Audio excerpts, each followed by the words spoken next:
In previous class, I taught you this lesson.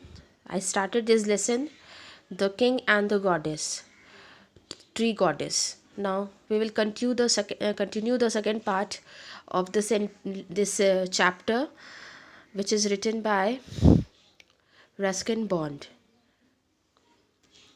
The prime minister sent out 30 men, but they soon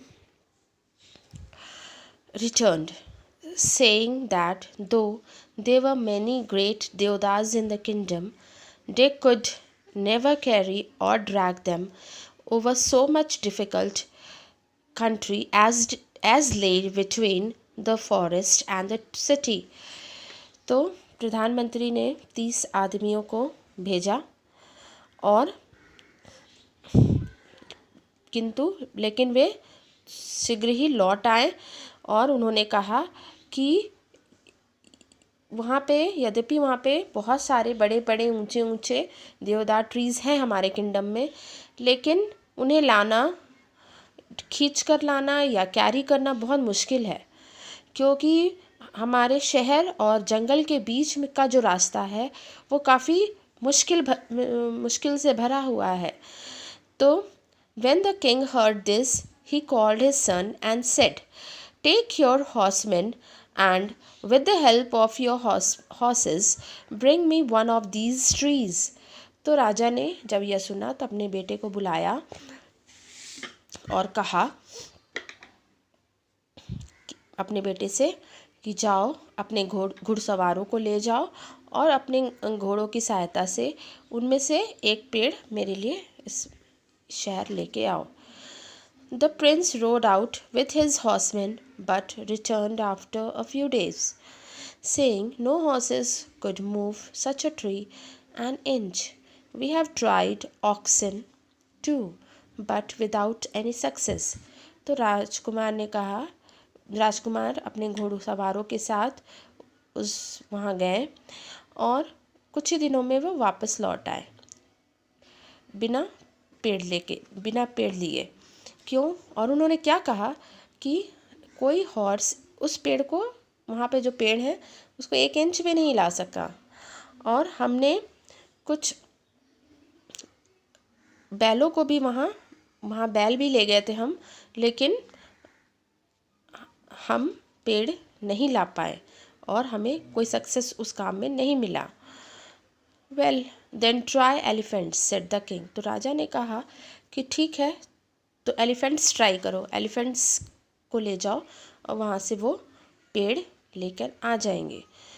elephants were brought from the plains, but the hills were too steep for them and the paths too narrow.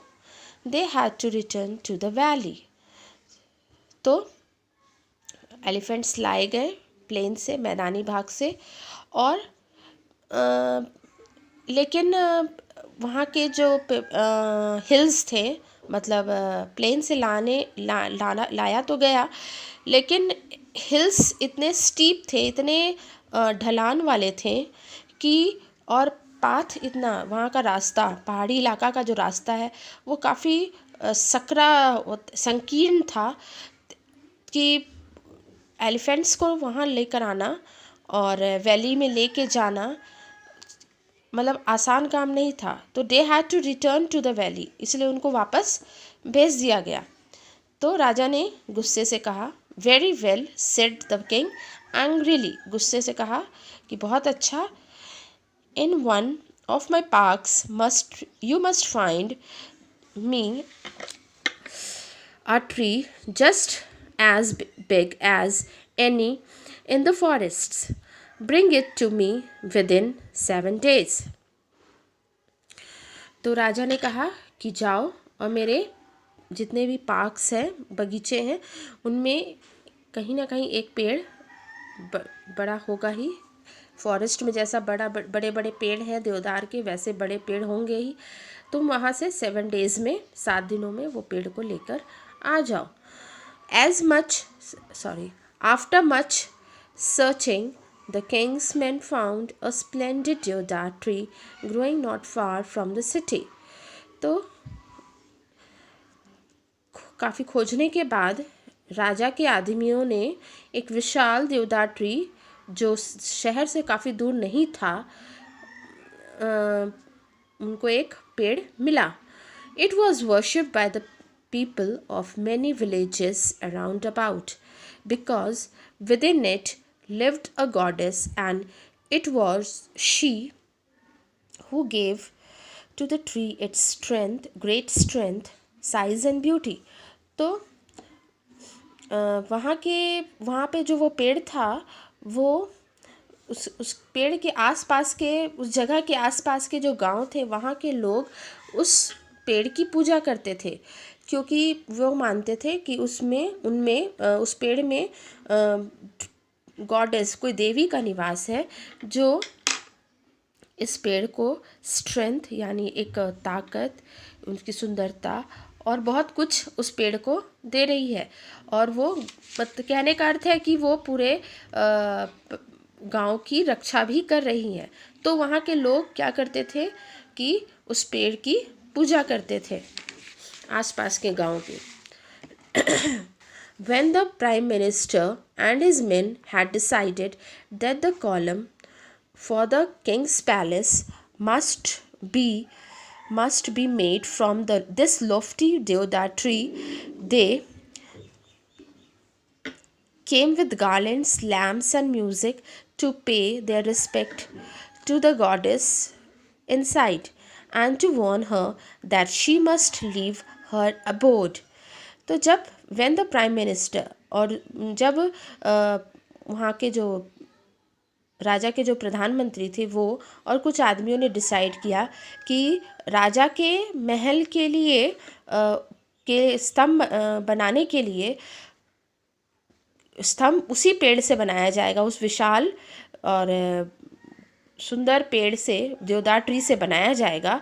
तो उन्होंने क्या किया कि दे came with garlands, उन्होंने माला के साथ, garlands, lamps, दियों और म्यूज़िक के साथ गॉडेस को, जो उस पेड़ में जो गॉडेस देवी का निवास था, उनको रिस्पेक्ट देने के लिए वो क्या लेके आए, म्यूज़िक के साथ आए और दिए और गार्लैंड्स यानी मालाओं के साथ वे आए.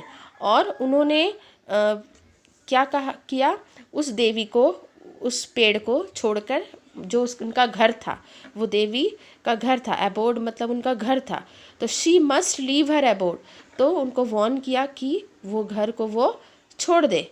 Within 7 days it had to be cut to the ground, क्योंकि 7 दिनों के अंदर ही क्या होगा, वो पेड़ कट जाएगा. इसीलिए वो देवी को खुश करते हुए लैम्प, दिया जलाया उन्होंने और गार्लैंड्स पहनाया और म्यूज़िक चलाकर, और उनसे कहा उनको कि वो उस घर को छोड़ दे.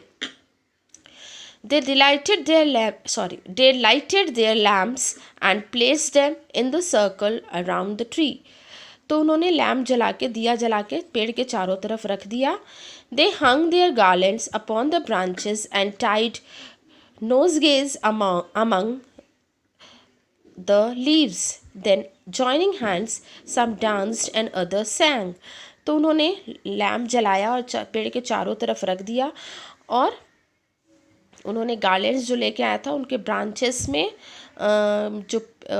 ब्रांचेस में लगाया, और पेड़ जो वहाँ पे उस पौधे के जो देवदार ट्री का जो पत्ता था उससे उन्हें बांध दिया.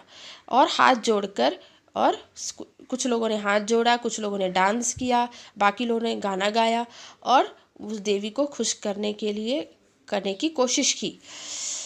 The tree goddess heard and understood what was about to happen. तो ट्री गॉडेस ने जब ये सुना तो वो समझ गई कि क्या होने वाला है. She remained quiet as a wrestling beast for a few moments, and all her leaves began to whisper and topmost branches bowed. तो ट्री, वो जो पेड़ में जो देवी थी, उन्होंने, वो समझ गई, वो शांत रही एकदम, कुछ मोमेंट्स के लिए, कुछ समय के लिए वह शांत रही. और फिर धीरे धीरे all her leaves began to whisper, धीरे धीरे उनके पेड़ के पत्तों की आवाज़ ऐसे आ रही थी जैसे वो विस्पर कर रही हैं, और उनका जो ऊपरी जो टॉप मोस्ट ब्रांचेस था पेड़ का, वो हल्का सा बाव कर रहा था. The man went away satisfied that she had heard and understood. तो ये सब देखकर वहाँ वो जो राजा के जो मंत्री थे और जो आदमी थे जो आए थे, वो लोग सेटिस्फाइड हो गए, निश्चिंत हो गए. उनको कि लगा कि देवी ने उनकी बातें सुन ली हैं और वो समझ गई हैं. तो I have finished this lesson, second part of the lesson, and in third part I will finish this lesson. तो तीसरे पार्ट जो लास्ट जो मैं पढ़ाऊँगी उसमें लेसन ख़त्म हो जाएगा. आज मैंने सेकंड पार्ट आप लोगों को पढ़ाया है, और उससे रिलेटेड जो आज पेज पढ़ाया उससे रिलेटेड कॉम्प्रीहेंशन कुछ क्वेश्चंस हैं यहाँ पे. चलो उसको हम लोग देख लेते हैं. मैं समझा देती हूँ, आप लोग इसे अपनी कॉपी में लिख लीजिएगा. इन number 1, how many men did the king send to the forest? How many men did the king send to the forest? तो आंसर क्या होगा? the king. यहाँ क्वेश्चन में डिड है, इसलिए सेंड का पास्ट टेंस सेंट होता है. तो the king sent 30 men. The king sent 30 men to the forest. Number 2, which animals were sent to move the deodar tree? तो which animals were sent? तो यहाँ से आंसर शुरू होगा. एलिफेंट्स, ऑक्सन भी लेके गया था, तो ऑक्सन भी लिख सकती हो, यहाँ मेरा छूट गया है. Oxen and horses. Elephants, oxen and horses were sent to move the deodar tree. Why did the villagers worship the deodar tree?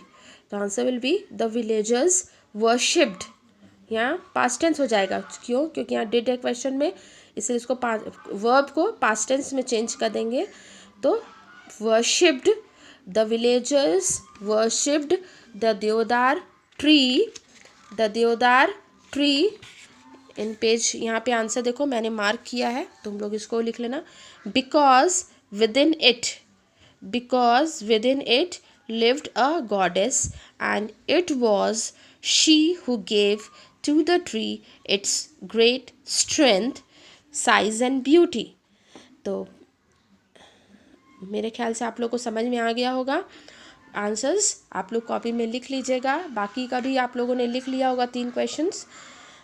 Thank you. Have a nice day.